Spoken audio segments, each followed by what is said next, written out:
ಸೋಮೇಶ ರಾಶಿಗೆ ಹೇಗಿದೆ ಮೇಡಮ್ ಈ ಸಲ? ನೋಡಿ, ಈಗ ನಾನು 15th ಆದ್ಮೇಲಿಂದು ಅಂದ್ರೆ ನಮ್ಮ ಮಕರ ಸಂಕ್ರಮಣ ಆದ್ಮೇಲೆ ಸೂರ್ಯ ಬಂದು 9ನೇ ಮನೆಗೆ ಸಂಚಾರ, 10ನೇ ಮನೆಗೆ ಸಂಚಾರ ಆಗ್ತಾನೆ. ಮೇಷ ರಾಶಿಯಿಂದ 10ನೇ ಮನೆಗೆ ಸಂಚಾರ ಆಗ್ತಾನೆ. 10ನೇ ಮನೆ ಬಂದು ತುಂಬಾ ಶುಭ ಸ್ಥಾನ ಅಂತ. ಮೇಷರಾಶಿಯವರಿಗೆ ಉದ್ಯೋಗದಲ್ಲಿ ಹೆಚ್ಚಿನ ಬದಲಾವಣೆಗಳಾಗ್ತವೆ, ಪಾಸಿಟಿವ್ ಚೇಂಜಸ್ ಆಗ್ತವೆ. ಹಾಗೇನೆ ಉದ್ಯೋಗಾಕಾಂಕ್ಷಿಗಳಿಗೆ ಒಳ್ಳೆಯ ಉದ್ಯೋಗಗಳು ಸಿಗೋದಕ್ಕೆ ಅವಕಾಶ ಇರುತ್ತೆ. ನಿಮಗೆ ಅರ್ಹತೆ ಇದ್ರೆ, ಅರ್ಹತೆ ಇಲ್ದವ್ರು ನನಗೆ ಸಿಗ್ಲಿಲ್ಲ ಅಂದ್ರೆ ನಾವೇನು ಹೇಳಕ್ಕಾಗಲ್ಲ.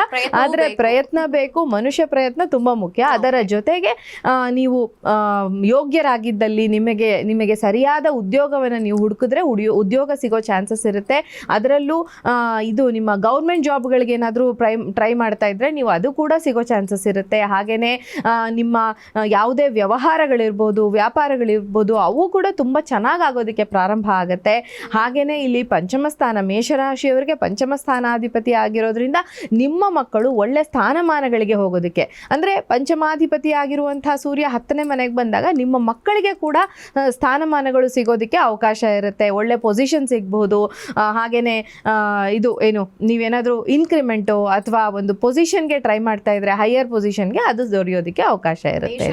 ಉದ್ಯೋಗದಲ್ಲಿ ಸೂಪರ್ ಆಗಿದೆ ಅಂತ. ಹೌದು ಹೌದು ಹೌದು. ಇನ್ನು ಈ ಸಂಕ್ರಮಣದ ಕಾಲದ ಬಗ್ಗೆ ನಾವು ಮಾತಾಡ್ತಿದ್ವಿ, ಹೇಗಿರುತ್ತೆ, ಇದರ ಮಹತ್ವ ಏನು ಅಂತ. ನನಗನ್ಸುತ್ತೆ ಭಾರತೀಯರು ನಾವು ಸೂರ್ಯನಿಗೆ ಎಷ್ಟು ಪ್ರಾಮುಖ್ಯತೆಯನ್ನ ಕೊಡ್ತೀವಿ. ಒಟ್ಟಾರೆ ಯಾಕೆ ನಾನು ಭಾರತೀಯರು ಅಂತ ಅಂದೆ ಅಂದ್ರೆ, ಅಫ್ಕೋರ್ಸ್ ಸೂರ್ಯ ಇಲ್ಲದೆ ಯಾವುದೂ ಆಗೋದಿಲ್ಲ ಅನ್ನುವಂಥದ್ದು.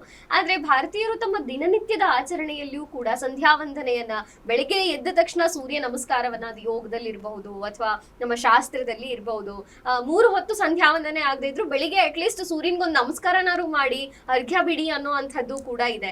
ಎಷ್ಟು ಇಂಪಾರ್ಟೆನ್ಸ್ ಕೊಡ್ತೀವಿ ಅನ್ನುವಂಥದ್ದು ಕೂಡ ಇಲ್ಲಿ ಮಹತ್ವವನ್ನ ಪಡ್ಕೊಳ್ಳುತ್ತೆ ಅನ್ನುವಂಥದ್ದು. ಹೌದು, ಖಂಡಿತ. ನಾವು ಪ್ರಕೃತಿ ಆರಾಧಕರು. ನಮ್ಮ ದೇಶನೇ ಏನಿದೆ ಇದು ಪ್ರಕೃತಿಯನ್ನ ಆರಾಧಿಸ್ಕೊಂಡು ಬಂದಂತ ದೇಶ ಅಲ್ವಾ.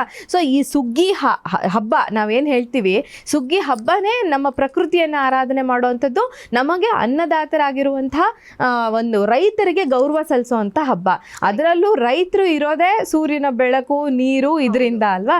ಸೊ ಅಂಥ ಸೂರ್ಯನಿಗೆ ನಾವು ಗೌರವವನ್ನು ಕೊಡದೇ ಇದ್ರೆ, ನಾವು ಆಹಾರ ತಿಂತಾ ಇರೋದು ಸೂರ್ಯನಿಂದ, ನಾವು ಆರೋಗ್ಯಕರವಾಗಿರೋದು ಸೂರ್ಯನಿಂದ, ಅಂಥ ಸೂರ್ಯನಿಗೆ ಒಂದು ದೊಡ್ಡ ಮಟ್ಟದ ಒಂದು ಕೃತಜ್ಞತೆಯನ್ನ ಒಂದು ಸಲ್ಲಿಸುವಂತಹ ದಿನ ಇದು ಅಂತ ಹೇಳ್ಬಹುದು. ಹೌದು ಹೌದು. ರೈತರು ಕೂಡ ಈ ಟೈಮ್ ನಲ್ಲಿ ಸುಗ್ಗಿಯನ್ನ ಆಚರಣೆ ಮಾಡ್ತಾರೆ. ಕೊಯ್ಲಿಗೆ ಬಂದಂತಹ ಕಟಾವು, ಅದೆಲ್ಲ ಬೆಳೆಗಳು ಕೂಡ ಈ ಟೈಮ್ ನಲ್ಲಿ ಕಟಾವ್ ಆಗುತ್ತೆ. ರೈತರಿಗೆ ಒಂದು ತರದ ಸಂಕ್ರಮಣ ಅಂದ್ರೆ ಸುಗ್ಗಿ, ಜೊತೆಗೆ ಎತ್ತುಗಳಿಗೆ ಅಲಂಕಾರ ಮಾಡೋದಿರಬಹುದು, ಅದ್ರ ಬಗ್ಗೆ ವಿಶೇಷವಾದಂತಹ ಕಾರ್ಯಕ್ರಮಗಳನ್ನ ಎತ್ತುಗಳಿಗೋಸ್ಕರ, ಜೊತೆಗೆ ಅವಕ್ಕೆ ಸಹಾಯ ಮಾಡಿದಂತಹ, ಕೃಷಿಗೆ ಸಹಾಯ ಮಾಡಿದಂತಹ ಅನೇಕ ಪ್ರಾಣಿಗಳಿಗೆ ಗೌರವ ಸಲ್ಲಿಸೋಕು ಕೂಡ ಸಂಕ್ರಾಂತಿ ದಿನ ತೊಡುತ್ತಾರೆ. ನಮ್ಮ ಭಾರತೀಯರ ಸಂಪ್ರದಾಯನೇ ಹಾಗೆ ಅಲ್ವಾ.